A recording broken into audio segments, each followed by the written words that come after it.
Hello, and guys, today we've got such a special podcast with my coach who has agreed to come on and share all her wisdom. So this is Hina Khan. She's a peak performance coach, a former psychotherapist, and in my opinion, more importantly, my coach. That's what I'm excited to share. And so far on this podcast, I've been bringing in the students from the School of Integrative Healing, and I thought actually it would be really fun for me to bring in the founder of the container that I'm in, the coach that supported me to my next level, just because I feel that it's so beneficial for us to have this kind of, I almost see it as just this stream of mentors and people getting mentored, and we're always the mentee and the mentor. So today I'm in a slightly different role. Welcome, Hina, to the space. Thank you so much, Hannah. It is such a pleasure to be here. And I have to say, out of all those titles of peak performance coach, former psychotherapist, being your coach has to be my favorite. Right. Yeah. Isn't that fun? Isn't that nice? So I thought the same, to be honest. So Hina's actually really kindly come on today to talk about the concept of revenue explosions, which I know when I went to Hina's, I think you did a free workshop on this about July last year. Is that correct? Probably, something like that. yeah. And I had a revenue explosion. And it blew my mind because it was really easy and it came from nowhere. And I'm 100% sure, actually, I'd say more than 100% sure that it was down to Hina's teachings as well as my consistent application and effort, because this is important. So I thought it would be really beneficial for those of you listening to hear about what a revenue explosion is and how you can experience this in your life as well, because this is something that's available to us all. So Hina, what is a revenue explosion for you? I think a revenue explosion is having a quantum leap in the money that's flowing in, whether that's in the work that you do, your business, your clients. That's kind of what I call a revenue explosion. And I remember with you, Hannah, one of the things that perhaps was an emotional impact for you when we first started working together was when I said that you have to take 100% responsibility for your results. And that includes your wealth. And I've had many people say, okay, I can get behind taking 100% responsibility for my relationships. I can get behind even my health, but my wealth, I don't know, because it comes from my employer. Like, how do I control that? Or it depends on the economy. And I mean, I push back on that and I say, you are still 100% responsible. And it's because you don't understand money. You think that money comes from those things. It comes through those things. So a revenue explosion is being able to align with all of the money that is here, that is available to you. And it's about you raising your consciousness to be a match to it. And that's exactly what you did. And here's the thing. To have a revenue explosion, to have something different in your finances requires you to do something different, which can also be letting go of things that you've already invested in, which is something you went through, Hannah. And I remember thinking when you had done this, because you'd engaged with a company and you just realized that they were great at what they did, but it wasn't the direction you wanted to go to. And many times when we're in this decision, we think, but I've already invested. I have done this many months with them. So we figure that it's our obligation to tough it out when it's not working. And what I admired about you was you said, no, I'm going to just let it go. I'm releasing with love. I'm releasing this company. Let them find someone. I'm releasing any money that I've invested. Like, I'm just letting it go.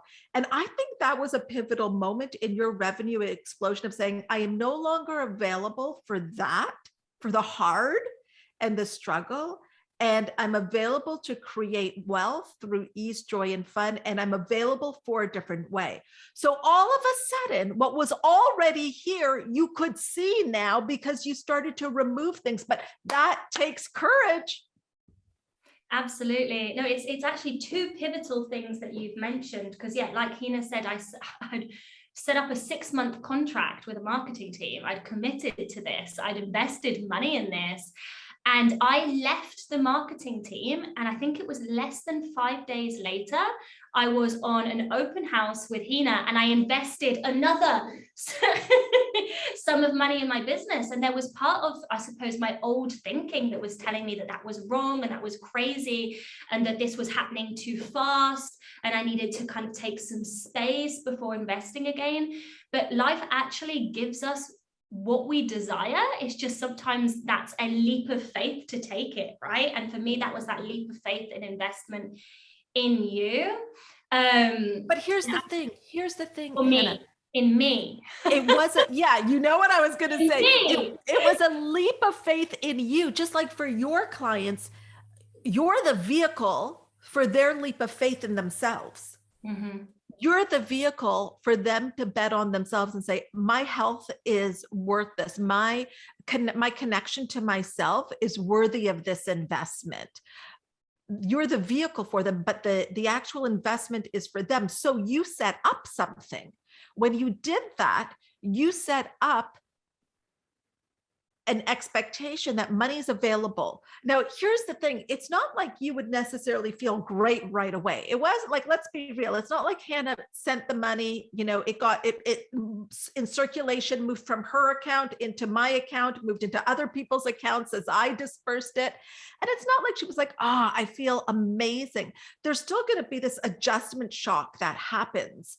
But because you're at a different altitude now, you and Craig, you guys go in the mountains, you hike, from different altitudes, and you're at a different altitude. The air is a little thin. You've got to acclimatize. And that's exactly what you did. And I really commend you for doing it, because I think that is what this is how you changed your thermostat setting to be available for money coming in increasing quantities on a continuous basis.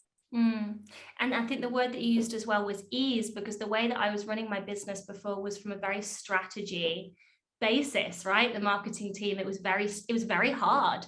It was very hard to get the results, and I was tired. That was actually the reason that I said no. I was like, this is tiring. I don't want to do it this way. And I was really called by what Hina was teaching, because I was like, okay, there must be an easier way to do this. And that's exactly what I experienced last summer. It's like I was doing less. I was having more fun, and I was making more money. And it was such an affirmation of, yes, this is what not only I want my business to look like, but for my life to look like, right? And that was a really big aha for me. And I think that was the leap of faith as well.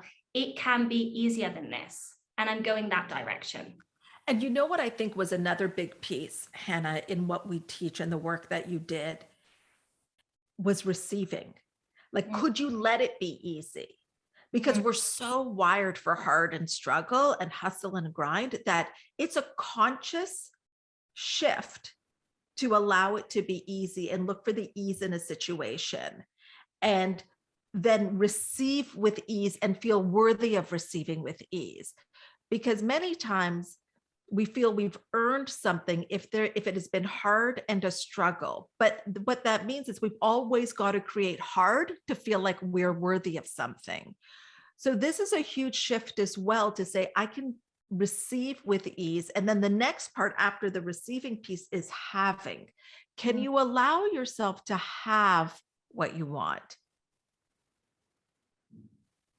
It's interesting, this having piece. That's what we've been talking about in your container at the moment, isn't it? Allowing ourselves to have, and how we very often sabotage ourselves. So just, out of interest, Hina, in what ways do people sabotage their having? I would love to hear a bit more about that.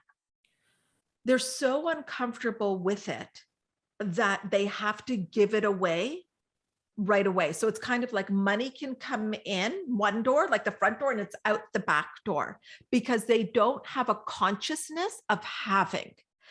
And what it does, it keeps them in the spinning of like, okay, now I've got to get, it's a paradigm. So some people have a paradigm of clearing their credit cards, but first they've got to rack it up, clear it, rack it up, clear it, as opposed to always having a balance. And sometimes you're in that place consciously. You're like, this is where I am and I'm okay with it. And then sometimes you're like, now I don't want to be in this place anymore. So how we sabotage ourselves is we don't change our beliefs to match the new way. So we have the old beliefs with a new experience. So what that means is we may have a belief that we can't have things, so we're going to create that. So it's like lottery winners. We see this often. Lottery winners will come into an incredible amount of money, and it would be something that they've probably dreamed of, and they've thought, I would do this, this, and this, but they can't have it. They're mentally not wired to have it. They're mentally wired for a poverty or a lack consciousness, which means that we have a thermostat setting.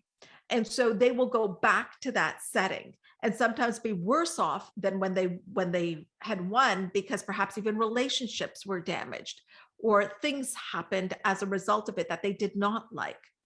So what we want to do is, as we are creating and experiencing an explosion, we also want to change our mindset at the same time. So you're kind of doing both at the same time so that you are a match to it. Because here's the thing, and I think you would agree, when we started working together,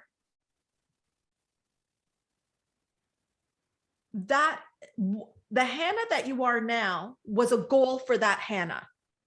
Mm-hmm. Like what you have now was once your goal. I know, isn't that weird? And it's not that long ago. Absolutely. And it's not that long ago at all. So that was once a goal. But the Hannah that has the goal is different than the Hannah that wanted the goal. Mm-hmm. Mm-hmm. I just need to say that again for myself. The Hannah that has the goal is different than the Hannah that wanted the goal. Like, you were involved in different things. Your thinking was different. How you launched programs were different. Your expectations were different. And it's been like this. It's not like it's all been smooth sailing. But what we've been working on is that even in this, because that's the law of rhythm, what goes up must come down. Even with that, is that, can we be neutral? Which is why even in our language, like you'll notice, I sometimes I'll say I'm excited, but I'll often use the word I'm enthused. So I'm enthused because enthusiasm comes from within. I will often, when you have done something, Hannah, and you're like, I've just had my best month, or I'm like, beautiful, to this and more.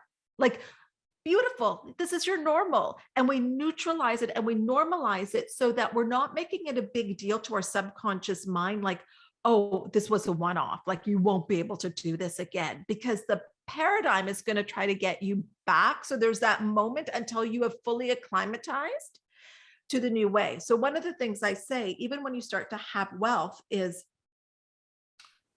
the breakthrough is the beginning. Now you need to do the work to make that breakthrough your new habit, your new unconscious habit, so that this Hannah that has this is your new baseline.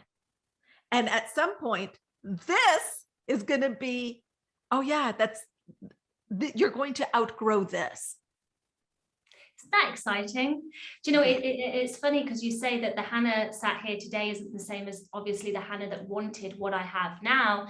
And I think if I tried to stay the same, I would have pushed what I want away. And so people don't realize that it's the changing, it's the becoming the version of you that is a match of what you desire, that's actually the manifestation process. And, as I'm sat here, I'm calling in even more new things, and I'm going through another process of transformation, another process of having more, which is way over my thermostat. And so the process that I'm going through personally right now is changing my thermostat settings so that I can have it, right? And what's beautiful is this is a continual process of allowing yourself to have more and more and more. And at the same time, you've got to grow. At the same time, you have to shift. At the same time, it's like, all of the inner work that you're doing it's even more important to maintain the life that you desire, right? And so it's interesting because I've been talking in integrative healing at the moment about, some people, they see the money, or they see the house or this, and they're like, what's the strategy to get there? right? And so if you really listen to kind of what Hina's saying now, it's like, it doesn't matter what strategy you have. If you've not done the inner work, you're always going to reject unconsciously. You're always going to repel the results, right? So many people are going around looking for like the magic pill. Once I find this strategy, my business is saved, or the magic pill to relationships, and missing the actual point of it's you. It's you. It's you. It's you. And you know, because a goal is to grow, it's not to get. Like the growth of you, for you to be in the house that you're in, like that was a process of growth. And you're right, it never ends. And it's interesting because sometimes this might be surprising to some people. It can feel to your thermostat setting even scarier, even more what we call a terror barrier, to spend after you've made some money. So you've got the money now, like, and you've done the work and you've seen the success. And sometimes it can even be scarier to spend at that point, because it's like, oh my God, but I feel like I just got here, and am I doing the right thing? And so that happens as well. Like that's another stretch that you've got to go through. And it's what will keep you going is your mindset. It's a 95% mindset, because everything comes from our awareness. So if someone is making 5,000 a month, it's not necessarily because they want to. They're not aware of how to make $50,000 a month. And when you expand your awareness, because everything comes from our consciousness, then you become aware of how to do it. But you're right, it's not the strategy, because if you don't have the belief behind the strategy, it won't work. That's why you can't compare yourself. Exactly. I feel like that sentence needs to be repeated forever. Like if you don't have the belief behind the strategy, it won't work. It won't work. And if you have, and this was when it was flipped to the other side, because I realized this recently, you know, he always talks about kind of, sometimes we can hear the same thing a million times, and on the millionth time it clicks deeper. Well, I had one of those moments, right? And I was like, so that means if I've done the belief work and I have a strategy that's not as great, that's still going to work more than a strategy and no belief. And for me, that was like, it just took the pressure off. I was like, I'm going to do what the fuck I want, you know? And that's kind of how I made $250,000 this summer. It was that realization. And I was like, okay, well, it doesn't matter what I do, it doesn't matter how I do it. It matters that I believe it. And so I might as well have fun and do it my way. And so then you get two things when you have that attitude. The first thing is that you're going to be able to have what you desire, but the second thing is the journey is going to be far more pleasurable, because you're not making yourself fit into boxes that aren't for you. You know, the way that I run my business isn't a normal way. I take a week off for my menstruation every month, because that's the way that I want to design it. And that's really, I think, something that you've taught from the start, is that our life looks how we want it to look. And the only person getting in the way of that is you and your belief. And you know, what I love about this, and even what you just said about how you choose to run your business, is I think that women are really at the forefront of changing companies and organizations and leadership, because we are creating our own businesses, and we can do things like say, you know what, if you're on your cycle, you can work from home if you are, or don't, like, take the day off. We can choose to create exactly what we want. And I think there's going to be a real global ripple effect. You know, we're doing it in my company with the people that work with me. When I was doing even their employee agreements, their contract, and it was like, well, this is standard that they get X amount. I'm like, well, who made that standard? That standard doesn't sound fun. I want to do this instead. And that's what we did. So when you're like, that's what you don't get. It's like you doing what you want. And this is what Wallace D. Waddle says in The Science of Getting Rich. When you do what you want, others have more than they have. And that's what you're doing, Hannah. You are like, I think in this kind, it's like legacy work, because your clients are healing.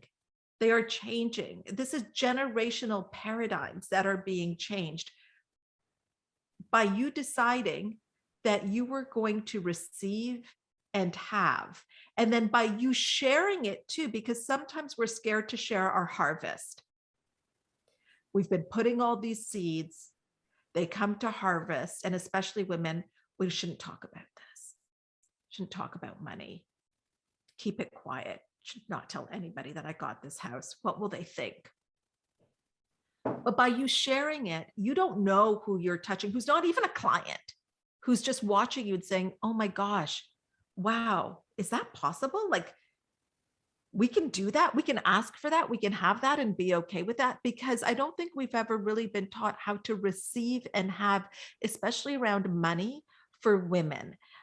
Let's think back to when you were growing up, those that are listening to this, who was in control of the finances? Did you have to ask for money? What was it like? Was it something that was in flow and abundant and easy and neutral? Or was it something that there was a struggle with? Was it something that you don't talk about? Were we taught that if you have wealth, you are greedy and you should just be happy with what you have and you shouldn't want more and more and more? So all of these things, what we have to understand is this is what's made up our identity. All of this you're going to bump up against if you want more and if you're going to make the decision and take responsibility for your life and your finances and your wealth. And that's the growth part. That's beautiful. I think that's going to relate to a lot of people, women and men, hearing this. And actually, I know you've gone on a personal journey with sharing what you have as well, Hina. I'd love to share a little bit about that. Yes, and this is the part about changing the thermostat. So when we're talking about changing the thermostat setting, what it means is everybody can think about what's the most you've ever made in a year. And as you bring that number to your mind, what that shows you is that that's probably a set point for you if that's the most you've ever made in a year, especially if you've done it year after year. And what that shows is that even if you were to start the year, the first few months, and this is the mental endurance piece, doing extremely well, that would make you think, oh, I'm going to double this year or triple. You would probably end up at the same point because your thermostat setting is saying to you, we've already hit our goal. So your actions will change a little bit. You'll feel like you don't really need to do as much. You may slow down. And not that you have to work fast, but you may not be working in the same way because psychologically you've hit your goal and you'll end up at that point. So that's your thermostat setting. And as we're doing this work, and one of the things I ask my clients to do is think of 50 things that you want that money can buy. And you've done this, Hannah. And actually you added another piece to it, which I loved, which was 50 ways that you have to be to have those things. Was that what it was, Hannah? 50 ways that I show up. That you show up. Yes. Like that, yeah. Brilliant. I love that. I share that with my clients as well now. 50 ways that you have to that you show up now. That would be a match to that. So now you've been seeding and you're like, I would love to have this. I would love to have this. And the seeds, they grow in the dark. But now it's coming to harvest and you can have this home or you can take that flight. And it's like, oh, but there may still be elements of that old belief, like we don't share these things. To share is to brag. Who do you think you are? People will judge you. So there's a tendency, that's what I mean by hiding our harvest, because we're worried about what other people would think. And I think it's a disservice, especially to women, because then what do we see? We see the same people and we think that wealth is reserved for a certain type of person because that's all we see. And I really want women especially to get comfortable talking about money. I'm doing an investment now with she was a client of mine and we're doing an investment together. And I love it. And I love that we're talking about money and saying, okay, let's move some money here. Let's go into this investment together. And, it can have this kind of return because men have these conversations with ease. And often they're not scared to talk about money necessarily. Not all men, I'm generalizing. But generally with women, we haven't talked about this, but also we've been shamed. What we want, we've been shamed about. So we've been shamed when we show our harvest, like, oh, you spent that on a bag. Like the things that maybe bring us joy, we've been told that people have used it to put us down by saying that we're shallow and that's all that we care about. So of course we're going to have a little bit of like hesitation to show these things. But I invite you, and I'm certainly doing this for myself, is to share, because what I have found in the end of the day is the people that are going to judge, they're just at a different level and you still may reach them, but not that you need to even worry about that. But there are many, many more people that are watching and feeling inspired and taking action that they would never take because of the way that you're showing up. So that's what I mean about not hiding our harvest. I think that when we give ourselves permission to be more of ourselves, you simultaneously give other people permission to be more of themselves, right? And so that's what this really is. And I know the way that I used to share my harvest is that I would kind of like make it smaller by having this story of struggle. Like I was, or, so this is an interesting way that we do it, because I think sometimes even if we do allow ourselves to share and we have to put like a struggle or something bad on it as well, right? Just so then you feel comfortable to share it socially. And I remember even as a little girl, I was, always had very good exam results. And I remember, the other parents of the children were like, yeah, but she worked really hard for them, right? So it was like justified that I was allowed my exam results because I really struggled. Oh, I just was so dedicated. And for me, the pattern to show my harvest has to like stop myself from telling a story of struggle simultaneously. It's like, no, I allow myself to have this. End of story. And I think that's the same for a lot of women and people as well, right? That we have to justify our successes.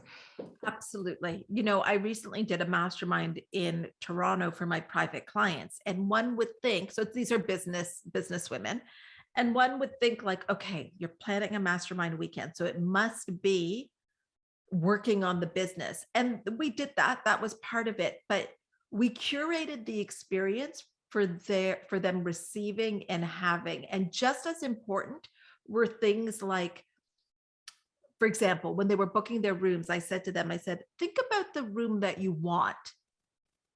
Maybe you want the suite. It's only you. You don't need 2 bathrooms, but maybe that's what you want. You just want a little bit of extra space. What would that be like?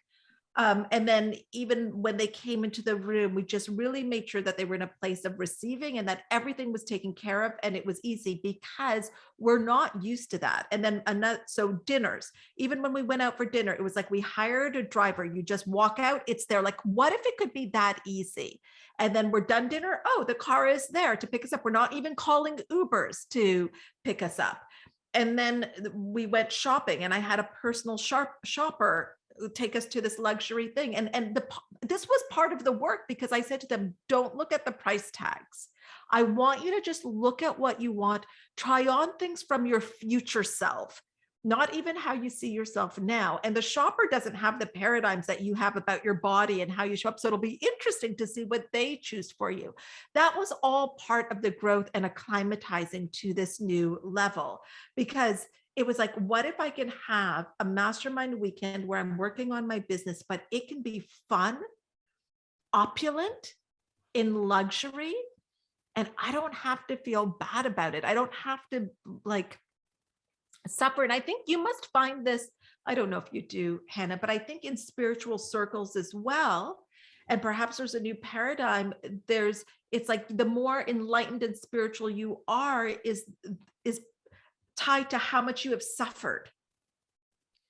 Yeah, I mean, and it's like, if you're spiritual, you can't have money. My father made a comment the other day, made me laugh as you said that. You probably don't know this, Hina, but let's say like 4 years ago, I was living in Gokada in India. I had dreads, pretty much. I was a yoga teacher. I was absolutely broke.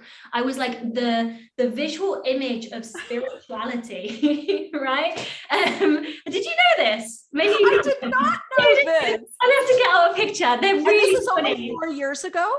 Less, probably less.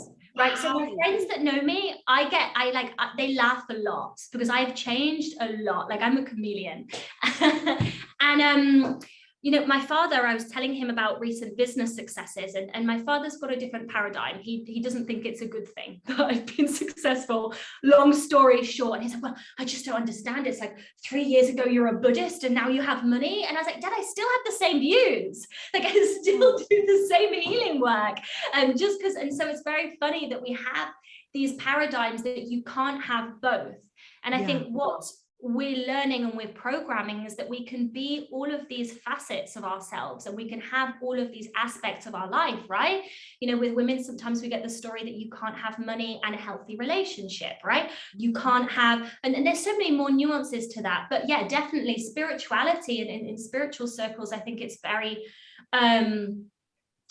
common to maybe only want to embody certain parts of yourself and making money and luxury wrong, or it was for me at least, right? And for me, it's been healing to allow myself to have more of myself. And money is spiritual for me, and I think that that's another thing about a revenue explosion is understanding what money is. Money is simply energy, and money is meant to be in circulation, and also for you to have and enjoy, and to have building in your bank account, and to have in your home, and to have in the things that you have, and to enjoy, and to do. It allows you to do good beyond yourself. Like you are much, I mean, we can donate more, we can give more. And here's the thing, when I hear people say, money, greed, the people that have it are jerks. And it's like, okay, so then let's just let all the jerks have money. Like money just amplifies who you are. So this is the thing. All it's done for you, you're still, you're just, your hair's different. Your surroundings are different. You got a few more dollars in the bank account, but all it did was expanded who you are. You are still at the core. It's now using a different vehicle for healing, for being a vehicle of peace, for being a vehicle for people to connect, for connection. That has not changed. It just might be, with a different outfit, because all it did was enhance who you are. That's it. So if you're a jerk, you'll be a rich jerk. But if you're peace and love, you'll be rich. And there's so much more you can do. There's when you don't have to worry about money, think about it. When you don't have to worry about money, a lot of mental space opens up for you to be creative and change the world. Absolutely. Absolutely. My nervous system is completely different. Yes. Yes. Because I've relaxed, because I'm safe, and I've allowed myself to be safe. And it's safe to have money. And what that means also is that money can now come to you. Money is responding to your vibration. And one of the things that your audience may want to ask themselves is if money was a person, how would I describe that person? If money was a person in my life, how would I describe that person? And I've heard people say asshole, cold weathered friend, comes in and goes, doesn't stick around. And I'm like, okay, if that's what you're vibrating at, that's what you're attracting. You're attracting like crumbs and hard, and you've got to really work really, really hard. But once you cleared your nervous system around it and decided, because it was a decision that you made, that for you, money was now going to be safe. For you, money was going to be friendly. For you, money was going to be like if there's a room, the money is just attracted to you in the room. Like it's just like money loves you. For you, money is beautiful. For you, money is something that you can do so much good with. It enhances your life and other people's lives around you and those that you don't even know. And once you made that decision, money found you. Exactly. Do you know what? It's really interesting. I don't know if you remember this, but when you asked me, I said, money is a secret lover. It's like I want it. Yes. That I was like, money's a secret lover. I want it, but I feel shame that I want it. It was like, and so now money is just a lover. And it's beautiful and there is no shame. Money is no longer secret. But that was a big thing that just before the revenue explosion, I think we'll close with this. It was changing that perception of money being shameful and wrong, and something that honestly I was ashamed to desire, right? To being like, no, this is part of my birthright. This is part of all of our birthright as humans. And I'm the one that's getting in the way because I'm making it wrong. I'm making my life more difficult, right? It's safe to desire this. It's safe to have this. And actually we had a 30-minute call before we started the 6 months coaching process. And that came up. And so it's interesting that you mentioned that today. I feel like that's a perfect loop. Absolutely.